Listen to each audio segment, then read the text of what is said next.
Don't you know you have to respect me? There's a lot of girls out there that won't say no. You offer money, I don't need your money. Boom, batter, my pocket's getting fatter. This is not necessarily a Bible study with, this is a Bible study about. I want to talk about how we live in a culture of aggressive violence towards women. And it's a good time to be talking about this because so many women are coming out about their own personal experiences. The hashtag #MeToo, which was started by a Black woman several years ago, has become very popular. Unfortunately, in some ways, because white women started talking about their #MeToo experiences. But additionally, it's fortunate at the same time because there is more and more discussion about this conversation. And hopefully there will be people that get healing as a result of this, and hopefully there will be some change as a result of this. But I want to talk about this from a hip-hop womanist perspective, which I was talking about this a little bit today in my Beyonce Spirit Justice class, about how the ability to use hip-hop lyrics and hip-hop culture both to center Black women and to talk about the ways that we have been marginalized within the space that, we help to create. And additionally, the ability to use hip-hop lyrics to talk about what is ethical in excluding this culture, excluding this group of people, and the fact that there is wisdom there. And so what I was thinking about Positive K in this song, which is a song that I use as an example very often when I'm talking about like misogynistic society that just becomes the norm, right? This song where this man literally was the street harassment anthem. This man literally was harassing this woman. She was never trying to play him. The very first thing he said to her, she responded, "I got a man." And that didn't mean anything to him. "I'm not trying to hear that. See, I got a man. I'm not trying to hear that." And then he's even like offended by the fact that she has a man. She's like, "I got a man. Oh, you back on that again.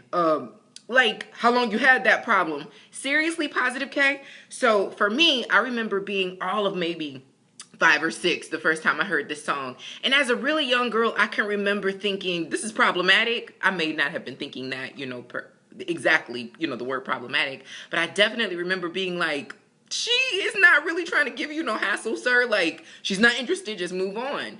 But we don't live and so to be able to use those lyrics to really kind of discuss like the really real issue of like not knowing how to just leave women alone when they say fall back or when they're not giving you that kind of energy. And the Me Too conversation really has been very triggering for me because I have so many Me Too stories that it's not even like it's not even cool, the fact that at 34, almost 35 years old, how many Me Too stories that I have from several different spaces. You know what I'm saying? Like, not just on the job, in-job interviews, coaches. Let me stop listing, places because it's everywhere. It's every single institution that I am a part of. In some way, I have a Me Too experience from what could be considered subtle harassment to full-on assault. And that's not okay. But when you have a culture that really just makes it so easy for it to be like acceptable, this man literally following this woman through the streets, asking her out. She tells him no. He's steady doing the most. And then we sing this song like it's a nice little ditty for us to participate in. And where we can find wisdom is in acknowledging that and then discussing it. And I think that's the importance of a conversation about hip-hop womanism, is how we center both, specifically Black women, but definitely centering marginalized people within particular communities, and then finding out ways that we have isolated them, left them out. Like, there's wisdom in being able to just have those conversations.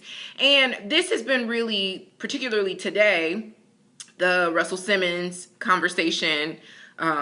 This woman has come out, about this experience that she had with Russel Simmons several years ago. It's been very triggering for me, specifically this week, because I had a man just this week do the entire most.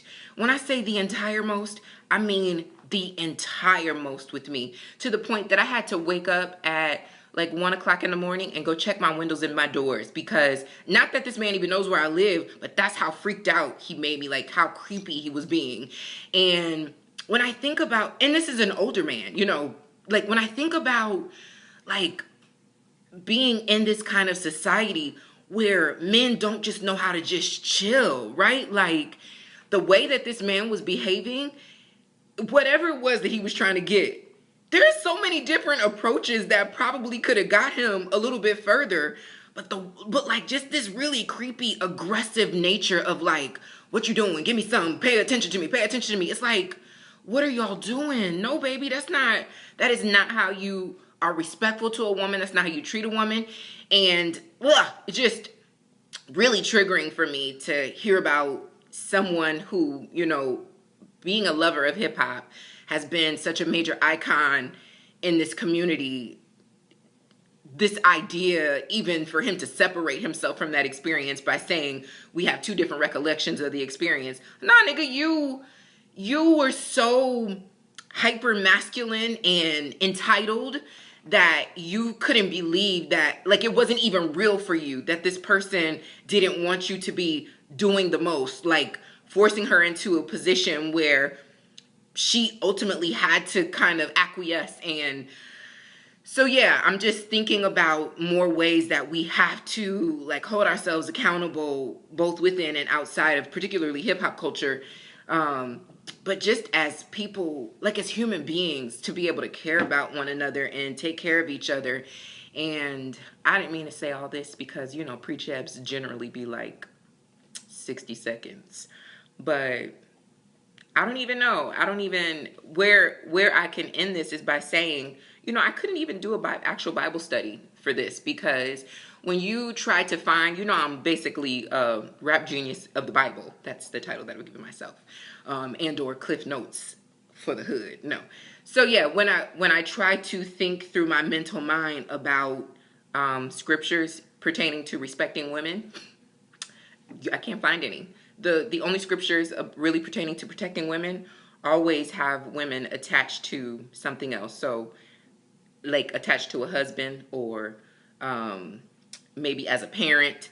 There is no, I'm not trying to do the most. This is legit, like this hair is just in the way. Maybe as a wife, maybe as a parent, but not just like respect women and mind your business. Respect women and keep your hands off of them. Respect women and fall back. Respect women and chill. There's no scripture. So this even, from this hip hop womanism is both socio-political and spiritual kind of religious conversation that we're having, where we center Black women particularly, but definitely marginalized groups of people. So when you look at the Bible from this perspective of like, who has this conversation excluded, my nigga, there's no text that really deals with the fact that you should just respect women as just a singular being. The only respect for women that the Bible talks about is a woman attached to someone else. So when I say I have Me Too stories from every institution that I am a part of. I have Me Too stories from every institution that I am a part of, not to exclude the church, because there is no system in place that really honors women as just singular individuals. I'm going to end there, but I still say, preach it.